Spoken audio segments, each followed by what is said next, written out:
Hello and welcome to CloudFolks HUB. My name is Bhavesh Atara. Right now I am inside my ECS console and I am creating new ECS cluster.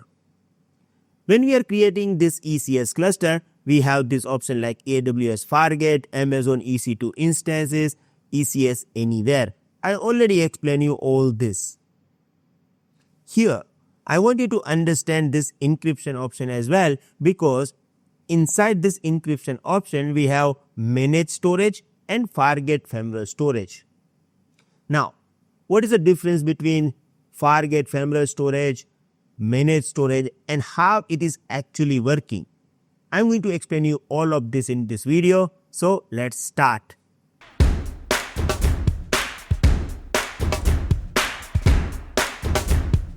Now, we are going to start with introduction first. Then I am going to explain you ephemeral storage, managed storage, and the key points about this. So here we have introduction of encryption. ECS cluster level encryption is a security feature in Amazon ECS that automatically encrypts all the data in your cluster using KMS key. As you know that KMS, key management service, is used to generate key. You can generate key from the KMS and then you can use this with the various storage like EBS, EFS, S3. Same way you can use this key with the ECS storage as well. If you are going to encrypt this cluster data, only authorized user and app with the permission can use this key to read and modify encrypted data. Encryption protect your container, task, and secrets from the hacker or leaks. So it is always good practice to encrypt your data, even it is one of the compliance standard as well. Now, we are going to understand this encryption, but we need to understand the storage type supported by ECS. If you look at over here, we are getting two options. One is it is a Fargate ephemeral storage and managed storage. So I'm going to explain you these two step by step, and I'm going to start with Fargate ephemeral storage. Here I have 6 points. First of all, nature. It is temporary disk space that exists only during the task execution. You know, Fargate is a serverless. So when you are going to create your cluster, let's say that right now I have my cluster. At that time, Fargate don't have any storage, right? In ECS, we have this EBS volume, but in the case of Fargate, they are not allocating any storage. But after creating cluster, when you create task or container, you can consider like task and container is the same thing, okay? So when you create a task or container, it will allocate this ephemeral storage to that particular container, and this is temporary disk, okay?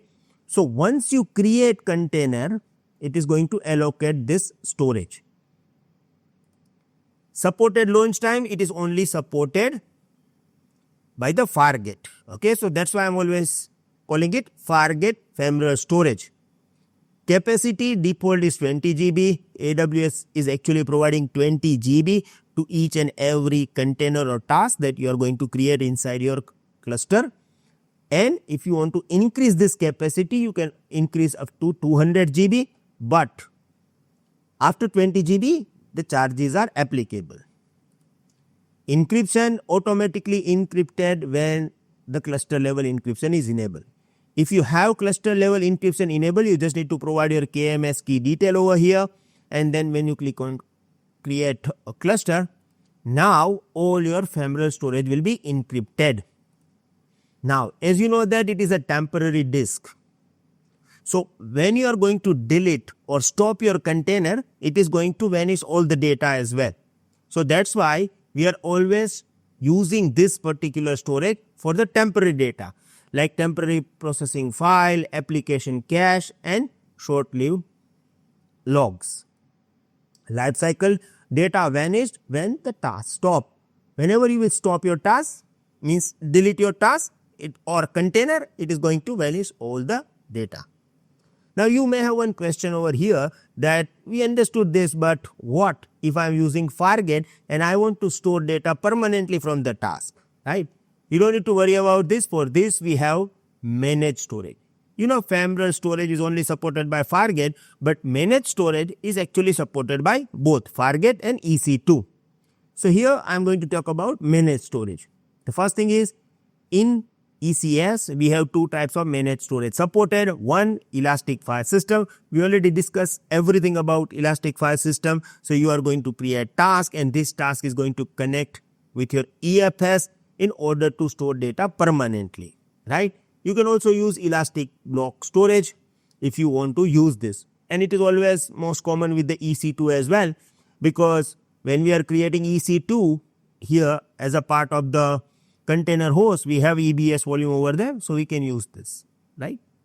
Now, nature, it is a permanent storage that persistent beyond the task lifetime. Even if you stop your task, the data will be there.